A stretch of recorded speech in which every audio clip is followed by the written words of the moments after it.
The San Francisco 49ers are facing an intriguing dilemma this offseason as veteran pass rusher Kyle Van Noy has expressed a strong desire to join the team.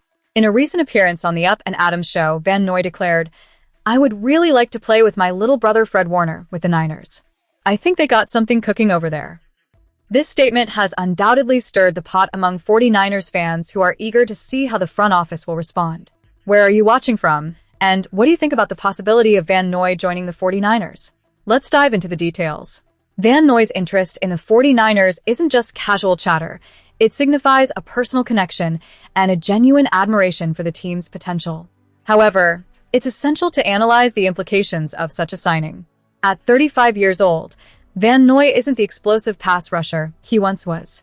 His last season saw him record only 2 sacks and 25 pressures, a significant decline from his impressive 12.5 sacks and 47 pressures in 2024.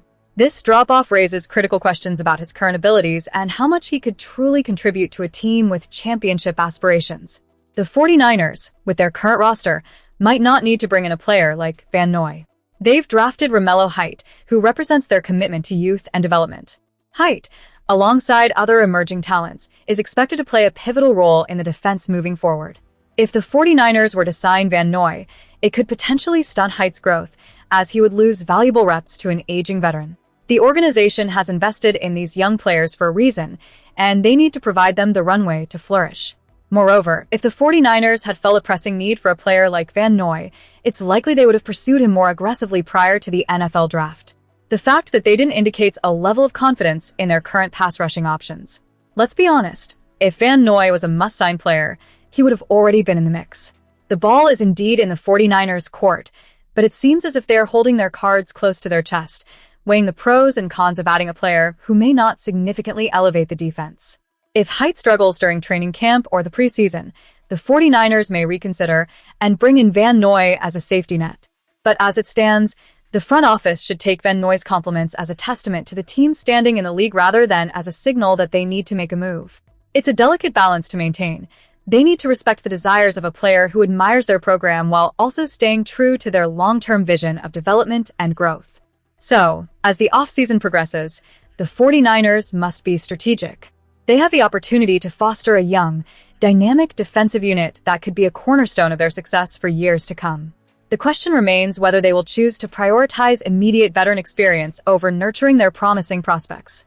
Now, let's shift gears and explore another critical aspect of the 49ers' offseason plans. In the ongoing search for depth and talent, the San Francisco 49ers could be eyeing a significant addition to their roster. Former Baltimore Ravens outside linebacker Kyle Van Noy has made it clear he has a strong desire to join the 49ers, and he's not shy about his ambitions. During an appearance on the Up and Adams show, Van Noy expressed his interest in playing alongside his brother, Fred Warner, and noted that he believes they got something cooking over there in San Francisco. This is an intriguing proposal, especially given the 49ers' ongoing quest to bolster their defensive unit.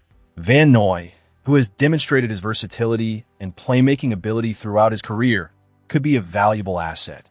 His familiarity with high-pressure situations and ability to contribute in crucial moments make him an attractive candidate if the 49ers decide to pursue him. The veteran linebacker has experience playing for top franchises like the New England Patriots and the Ravens, and he brings with him a wealth of playoff experience, which could prove invaluable for a team with Super Bowl aspirations. Van Noy's journey in the NFL is one marked by ups and downs. Drafted in the second round by the Detroit Lions in 2014, he had a promising start, but has since been traded and signed by multiple teams in search of the right fit. His performance took a dip last season with the Ravens, where he logged just 50% of defensive snaps, the lowest in his career. This decline raises questions about his current level of play and whether he can still compete at a high level. The 49ers, however, have a track record of rejuvenating players who may have lost their edge, and Van Noy could fit that narrative perfectly. Moreover, the synergy he would have with Warner cannot be overstated. The two would form a brotherly bond on the field, and their chemistry could translate into an effective defensive partnership. Warner has established himself as one of the premier linebackers in the league, and bringing in Van Noy could only enhance the 49ers' defensive scheme. This potential duo could provide the 49ers with a formidable linebacker core capable of disrupting opposing offenses. Still, it's important to approach this situation with caution. The 49ers must carefully evaluate whether Van Noy's recent performance is indicative of a broader decline in his abilities or just a temporary setback.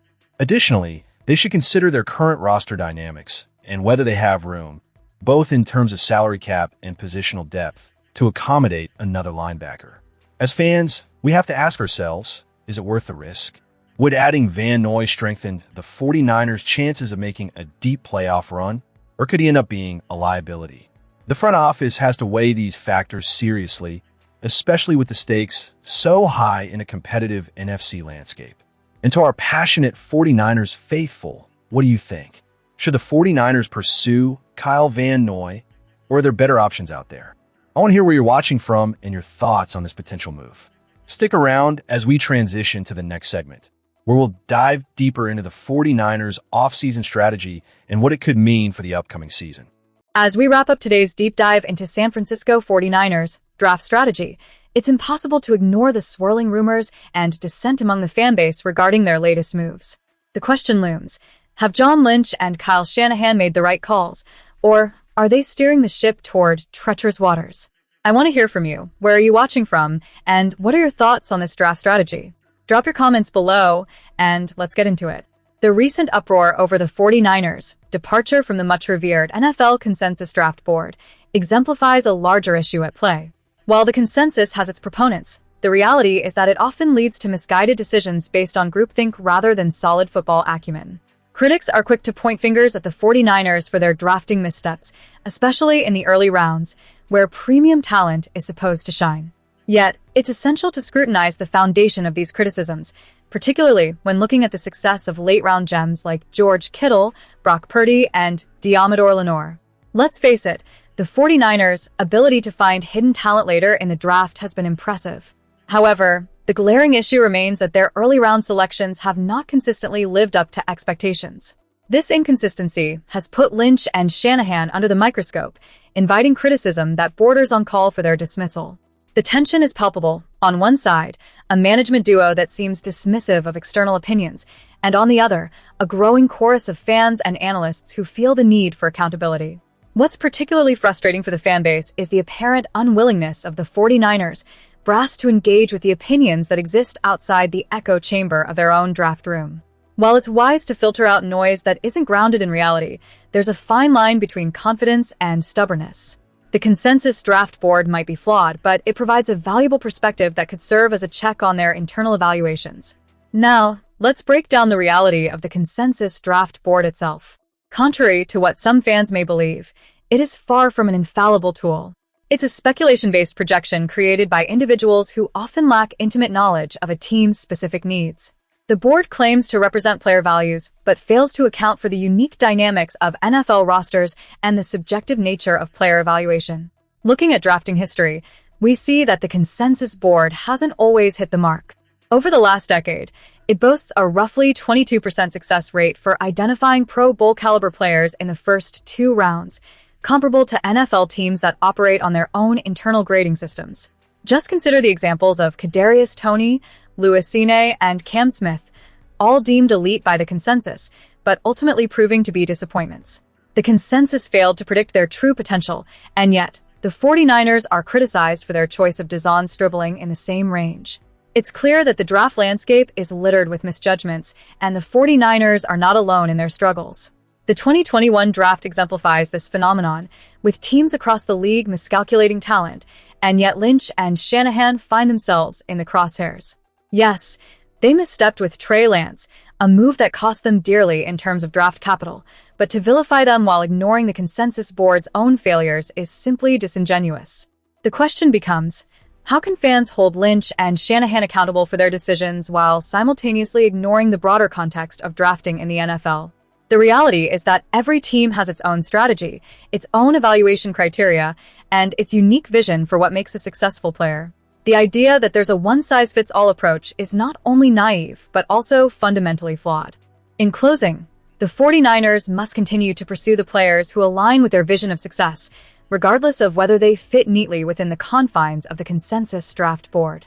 The ultimate goal is to assemble a championship-caliber team, and that might mean straying from popular opinion at times. Years down the line, when the 49ers are hoisting another Lombardi trophy, no one will care about how they defied the draft board. They'll remember the wins. So, let's keep the faith. 49ers faithful. The path to greatness is often riddled with challenges, but as John Madden famously said, winning is a great deodorant. Let's hope that when the dust settles, it's the wins that define this franchise. Share your thoughts on the draft and the direction of the team below. And if you haven't already, make sure to subscribe for all the latest updates on our beloved 49ers.